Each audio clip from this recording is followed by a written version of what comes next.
নমস্কার বন্ধুরা, আমি সুশোভন আর আপনারা দেখছেন আমার গার্ডেনিং বিষয়ক YouTube channel gardening with Sushovan.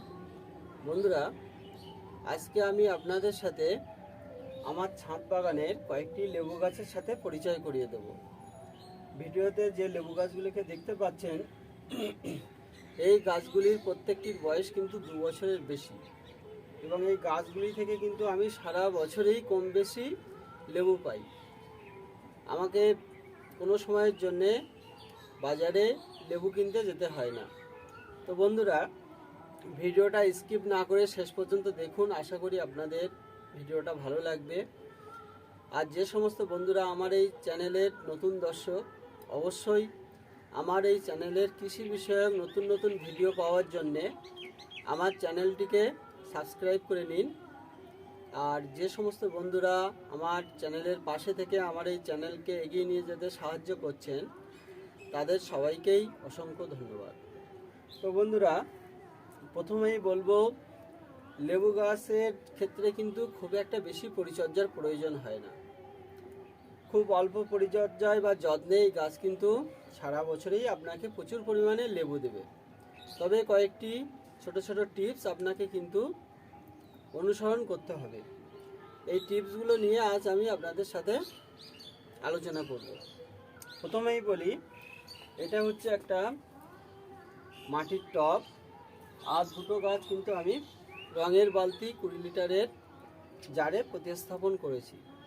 প্রথমেই এই যে টবটা, এই টবটার নিচে ওয়েল ড্রেনেজ সিস্টেম করে নিতে হবে, কারণ লেবু গাছ কিন্তু খুব একটা বেশি জল পছন্দ করে না। এই কারণে ওয়েল ড্রেনেজ সিস্টেম আপনার টবের নিচে থাকলে টবের নিচে দিয়ে কিন্তু বৃষ্টির বা আপনি যে জলটা গাছে দেবেন সেই জলটা কিন্তু অতিরিক্ত জল হিসাবে বেরিয়ে যাবে। তাহলে গাছের রুট রট হয়ে কিন্তু গাছ মারা যাওয়ার সম্ভাবনা থাকবে না। এবার বলি, যে মাটিটা আমি তৈরি করেছি, এই মাটিটার মধ্যে 60% বাগানের সাধারণ মাটি আর 30% কিন্তু আমি গোবর সার, 1 থেকে 1.5 বছরের পুরানো কাউডং বা গোবর সার কিন্তু নিয়েছি। তার সাথে অল্প পরিমাণে হাড়কুচি, শিংকুচি, নিমখোল এবং সর্ষে খোল আর হাফ চামচ সাব ফাঙ্গিসাইড দিয়ে কিন্তু এই টবের মাটিটা আমি তৈরি করে নিয়েছি। এই মাটিটাকে আমি 1 থেকে 1.5 মাস ছাদে শুকিয়ে তারপরেই কিন্তু গাছে সেই মাটিতে গাছ প্রতিস্থাপন করেছি। এটা গেল মাটি তৈরির বিষয়টা। এবার বলি, প্রতি বছর এই গাছে আমি একবারই মিশ্র জৈব সার প্রয়োগ করি এবং এই মিশ্র জৈব সার প্রয়োগের আগে এই গাছের টবের গোড়া থেকে কিন্তু চারদিক থেকে 2.5 থেকে 3 ইঞ্চি মাটি তুলে নিই। এবার আমি পুরানো যে মাটি, সেই মাটির সাথে হাড়কুচি, শিংকুচি, নিমখোল এবং বাড়িতে তৈরি পাতা পচা সার, এটা কিন্তু মিশিয়ে মিশ্র জৈব সার হিসাবে গাছে বছরে একবারই দিয়ে থাকি। এইভাবে কিন্তু আপনারা বছরে একবার বা দুবার মিশ্র জৈব সার বাড়িতে বানিয়ে গাছে কিন্তু দিতে পারেন। তাহলে কিন্তু গাছ প্রচুর ফুল এবং ফল আসবে এবং এই মিশ্র জৈব সার থেকে গাছ কিন্তু প্রয়োজনীয় নিউট্রিয়েন্টস পেয়ে যাবে। এইবার বলি, টক জাতীয় ফল, যে কোনো ফল, সেটা লেবু হতে পারে, বিলাতে আমড়া হতে পারে, করমচা হতে পারে। এই টক জাতীয় ফল কিন্তু বেশি ফলনের জন্যে ক্যালসিয়াম চাই। অর্থাৎ ক্যালসিয়ামের যদি সঠিক পরিমাণে গাছে দেওয়া যায়, তাহলে কিন্তু এই গাছগুলোতে প্রচুর পরিমাণে ফল আসবে এবং গাছের ফলের গায়ে কিন্তু কোনো কালো কালো ছোপ হবে না বা এই ফলগুলো কিন্তু ফাটবে না। এই কারণে আপনারা ডিমের খোলার গুঁড়ো বা বাজার থেকে কেনা চুন বছরে 2 বার 1 চামচ করে কিন্তু গাছে প্রয়োগ করতে পারেন। তাহলে কিন্তু গাছের ফুল ফলের পরিমাণ অনেক বাড়বে। এবার বলি, লেবু গাছ কিন্তু টক জাতীয় ফল এবং জল কম পছন্দ করে। এই কারণে আপনারা গাছে মাটি অনুযায়ী হাফ মগ বা 1 মগ করে জল দেবেন। বড় ড্রাম হলে 1 মগ, ছোট ড্রাম হলে 1/2 মগ।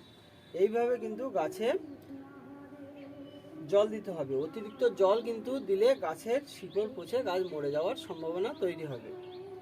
এই কারণে জলটা কিন্তু সারা বছর বুঝে দিতে হবে। এবার বলি, গ্রীষ্মকালে গাছের উপরে কিন্তু শুকনো পাতা দিয়ে কিন্তু একটা হালকা আস্তরণ দিতে পারেন, কারণ গ্রীষ্মকালে কিন্তু গাছের গোড়াটা খুব সহজে শুকিয়ে যায় এবং গাছের পাতা কিন্তু ঝিমিয়ে পড়ে। এই কারণে গাছের উপরে কিন্তু মালচিং করতে হবে। আর গ্রীষ্মকালে কিন্তু 2 বার জল দিতে হবে। দেখুন, আমার প্রত্যেকটা গাছে কিন্তু প্রচুর পরিমাণে লেবু ধরে আছে। কম বেশি 100-র উপরে কিন্তু এই গাছগুলোতে লেবু আছে এবং বেশ কয়েকটা লেবু আমি আজ সকালে হারভেস্ট করেছি। এবং প্রত্যেকটা গাছে দেখুন কিন্তু ফুল চলে এসছে। প্রত্যেকটা শাখায় কিন্তু প্রচুর পরিমাণে ফুল চলে এসছে।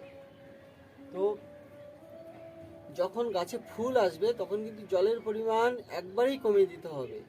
অনেকের ধারণা যে ফুল এসছে বেশি পরিমাণে জল দিই, কিন্তু বেশি জল দিলেই কিন্তু সমস্ত ফুল ঝরে যাবে। এই কারণে ফুল আসার পরে গাছে যে পরিমাণ জল আমি দিই তার হাফ করে দিতে হবে। ফুলটা যখন ফলে পরিণত হবে তখনই কিন্তু আমি জলের পরিমাণ বাড়িয়ে দেব। এটা কিন্তু সব গাছের ক্ষেত্রেই প্রযোজ্য। ফুল আসলেই কিন্তু জলের পরিমাণ কমিয়ে দিতে হবে। তো বন্ধুরা,